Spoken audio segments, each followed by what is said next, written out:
Gunman, who remains at large in Waikato, has been urged to surrender and not implicate his family and associates. Police are searching for Rolly James Heke after a shootout with police on the outskirts of Morrinsville early on Sunday morning. Police have confirmed to Checkpoint this afternoon he has been at large for nearly a year after he cut his electronic monitoring bracelet last September. The Minister for Corrections is Louisa Upston. Her office insists it's a matter for police, so we asked Police Minister Paula Bennett for comment. Her office says the matter is operational.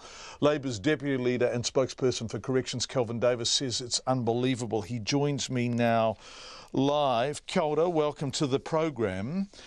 Yeah, kia ora, John. I have the media statement from the Police Media Centre, the 22nd of September last year. Police seek Rolly Heke. Police are seeking to locate Rolly James Heke, who's wanted for breach of bail conditions.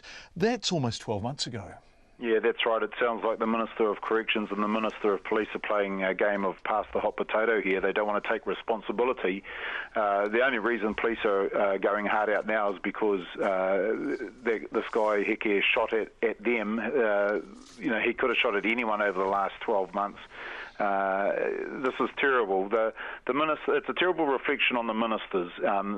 There's been a lack of transparency. It shouldn't have taken the media probing to find out this information.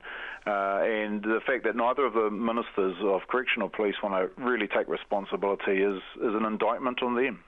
I'm just looking at a media release related to 10/7, episode 4. This is from March 2017. So what's that, a few months ago? Police in Wellington have issued a warrant to arrest Rolly James Heke for charges including importing methamphetamine. So he's still on the run from his bail breach in September. They issue a description. Then they say he's gone on the run after cutting off his electronic monitoring bracelet, and police warn that he is not to be approached because he's also considered dangerous. So by this stage he's out for what, 5 or 6 months, and he remains at large?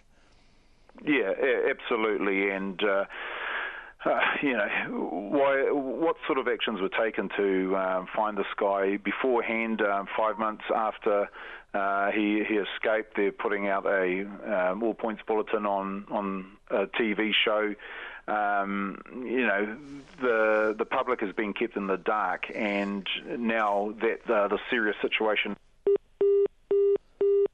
Just lost Kelvin Davis there. This is a fascinating issue because, of course, he was electronic monitoring. It looks like he cut his electronic bracelet. So on the one hand, there is a compelling case to say a guy charged with importing methamphetamine described by the police as dangerous should not be on electronic monitoring and, in fact, should be remanded in custody. But, of course, our jail cells are full with people being remanded in custody whilst on bail, and there is a call for less of it. So I did want to discuss that balancing act with Kelvin Davis, but he's gone. We'll try and get him back.